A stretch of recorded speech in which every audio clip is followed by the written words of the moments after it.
ആദ്യത്തെ യാത്ര പുളിമാത്തെ ഉണ്ണികൃഷ്ണൻ പോറ്റിയെ തേടിയാണ്. കേരളം ഞെട്ടിയ ശബരിമല സ്വർണ്ണക്കൊള്ളയിലെ സൂത്രധാരനാണ് ഉണ്ണികൃഷ്ണൻ പോറ്റി.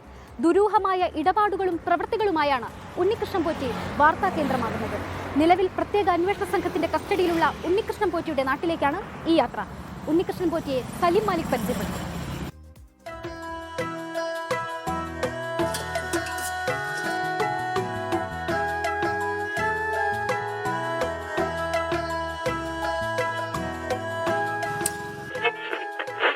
ആകാശവാണി. ചേട്ടാ, 2 ചായ. നമസ്കാരം. പ്രധാന വാർത്തകൾ. സംസ്ഥാനത്ത് ശക്തമായ മഴ തുടരും. എറണാകുളത്തും ലക്ഷദ്വീപിലും ഇന്ന് ഓറഞ്ച് ജാഗ്രതയാണ്. 7 ജില്ലകളിൽ മഞ്ഞ ജാഗ്രത നൽകിയിട്ടുണ്ട്.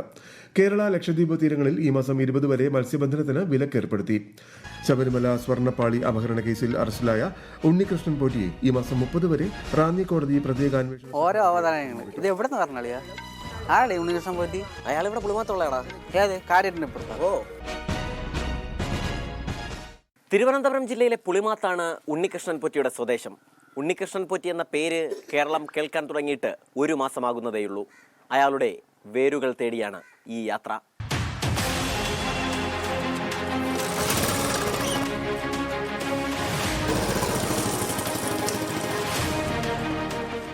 ആഗോള അയ്യപ്പ സംഗമകാലത്താണ് ഉണ്ണികൃഷ്ണൻ പോറ്റി എന്ന പേര് ആദ്യമായി കേൾക്കുന്നത്.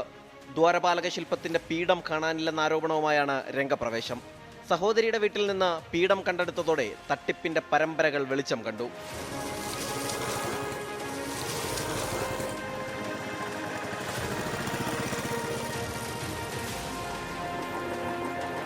ഉണ്ണികൃഷ്ണൻ പോറ്റിയുടെ അച്ഛൻ നാരായണൻ പോറ്റി, പുള്ളിക്കാരൻ ജോലി ചെയ്തിരുന്നത് ഇവിടെയാണ്, പുളിമാത്ത് ഭഗവതി ക്ഷേത്രം. അന്ന് പുള്ളി ഇവിടെ പോറ്റിയായിട്ട് ജോലി ചെയ്തിരിക്കുന്ന സമയത്ത് കുട്ടിയാണ് ഉണ്ണികൃഷ്ണൻ. അദ്ദേഹം ഈ അച്ഛനെ സഹായിക്കാൻ വേണ്ടിയിട്ട് ഇവിടേക്ക് വന്നിട്ടുണ്ട് എന്നാണ് നാട്ടുകാർ പറയുന്നത്. അതിൽ തന്നെ 2 അഭിപ്രായമുണ്ട്. ഈ അച്ഛനെ സഹായിക്കാൻ വന്നു എന്ന് പറയുന്നവരുണ്ട്, ഇല്ല വന്നിട്ടില്ല എന്ന് പറയുന്നവരുണ്ട്. അങ്ങനെ 2 അഭിപ്രായമുണ്ട്. മാത്രമല്ല നമ്മൾ ഈ ഇരിക്കുന്ന ഈ സ്ഥലത്താണ് പുള്ളിക്കാരൻ ഈ കളിച്ചു വളർന്നത്.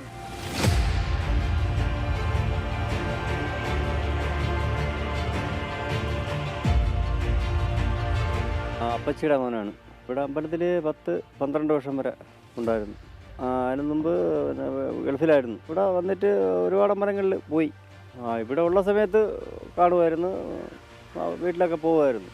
പിതാവിൻ്റെയും സമീപ ക്ഷേത്രങ്ങളിലെ പൂജാരിമാരുടെയും സഹായിയായി പ്രവർത്തിച്ചിരുന്ന ഉണ്ണികൃഷ്ണനെ കുറിച്ച് നാട്ടുകാർക്ക് മോശം അഭിപ്രായമില്ല.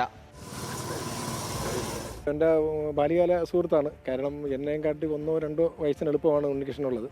കാലത്തൊക്കെ ഒരു സാധു, ഒരു പയ്യനല്ലേ, സാധുവാണ്. വളരെ നമ്മളെ സുഹൃത്തുക്കളുമായിട്ടും അല്ലെങ്കിൽ നാട്ടുകാരുമായിട്ടൊക്കെ നല്ല ബന്ധം പുലർത്തുന്ന, നല്ല രീതിയിൽ ഇടപെടുന്ന ഒരു പയ്യനായിരുന്നു. പക്ഷെ ഞങ്ങൾക്ക് അറിയാവുന്ന, അല്ലെങ്കിൽ ഞാൻ എൻ്റെ കുട്ടിക്കാലത്ത് ഞാൻ പഠിക്കുന്ന അവസരത്തിലൊക്കെ അറിയാവുന്ന ഉണ്ണികൃഷ്ണൻ ഏതെങ്കിലും തരത്തിൽ ഒരു മോശം ക്യാരക്ടറുള്ള ഒരു ആളായി നമുക്ക് അന്ന് തോന്നിയിട്ടില്ല. 10ാം ക്ലാസ് വിദ്യാഭ്യാസത്തിന് ശേഷം ബാംഗ്ലൂരിലേക്ക് പോയി. അതുവരെ പഠിച്ചത് കാരേറ്റ് ദേവസ്വം ബോർഡ് ഹൈസ്കൂളിൽ.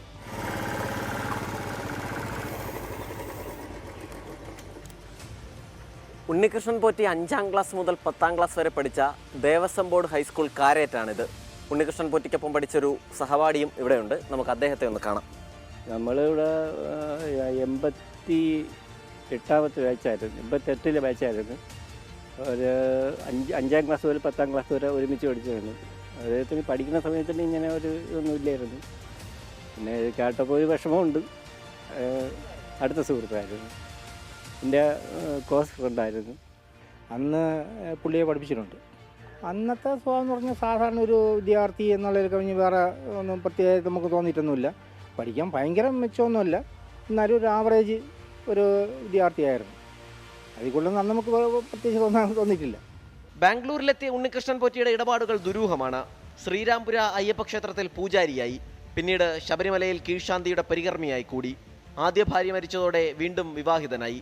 കുടുംബം ബംഗളൂരുവിലാണ്. ഇത്രയുമാണ് നാട്ടുകാർക്കും അറിയുന്ന കഥ. ഉണ്ണികൃഷ്ണൻ പോറ്റി ജനിച്ചു വളർന്ന കുടുംബ വീടാണിത്. ഇന്നാട്ടുകാർക്ക് ഉണ്ണികൃഷ്ണൻ പോറ്റിയെക്കുറിച്ചൊരു മോശം അഭിപ്രായമില്ല. 15ാം വയസ്സിൽ ഈ നാട്ടിൽ നിന്നും ബാംഗ്ലൂരിലേക്ക് പോയതിനു ശേഷം ഉണ്ണികൃഷ്ണൻ പോറ്റിയുടെ ബന്ധങ്ങളും ഇടപാടുകളും സംബന്ധിച്ചറിയാൻ നാട്ടുകാർക്കും കൗതുകമുണ്ട്. ശബരിമലയിലെത്തിയതോടെയാണ് സമ്പന്നരായ ഭക്തരുടെ വിശ്വസ്തനായി ഉണ്ണികൃഷ്ണൻ പോറ്റി മാറിയത്. വഴിപാടും പൂജകളും നടത്താനുള്ള സമ്പന്നരുടെ ഇടനിലക്കാരനായ കാലം. അക്കാലത്താവണം തട്ടിപ്പുകളും തുടങ്ങുന്നത്.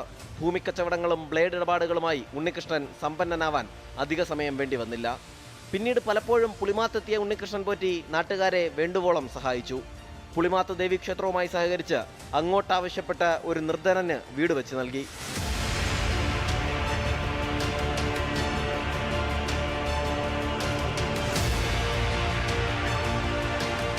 ഇന്നാട്ടുകാർക്കറിയാവുന്ന ഒരു ഉണ്ണികൃഷ്ണൻ പോറ്റിയുണ്ട്. അതിനുമപ്പുറം ബാംഗ്ലൂരിലും ഹൈദരാബാദിലും ചെന്നൈയിലും ആഴത്തിൽ വേരുകളാഴ്ത്തിയ മറ്റൊരു ഉണ്ണികൃഷ്ണൻ പോറ്റി കൂടിയുണ്ട്. ആ ഉണ്ണികൃഷ്ണൻ പോറ്റിയുടെ ദുരൂഹതകളുടെ ചുരുളുകൾ അഴിക്കാൻ പ്രത്യേക അന്വേഷണ സംഘത്തിന് കഴിയട്ടെ. ക്യാമറാമാൻ അഭിലാഷ് തൊഴുവൻകോടിനും വിഷ്ണു ജയകുമാറിനും മണിക്കുട്ടനുമൊപ്പം സലിം മാലിക്, 24 തിരുവനന്തപുരം. ലോകത്തെവിടെയായാലും ഏത് സമയത്തും 24 വാർത്തകളും ഓഗ്മെന്റഡ് റിയാലിറ്റി പാക്കേജുകളും എക്സ്പ്ലെയിനറുകളും വിശദമായി കാണാൻ ഞങ്ങളുടെ യൂട്യൂബ് ചാനൽ നിങ്ങൾക്ക് സബ്സ്ക്രൈബ് ചെയ്യാം.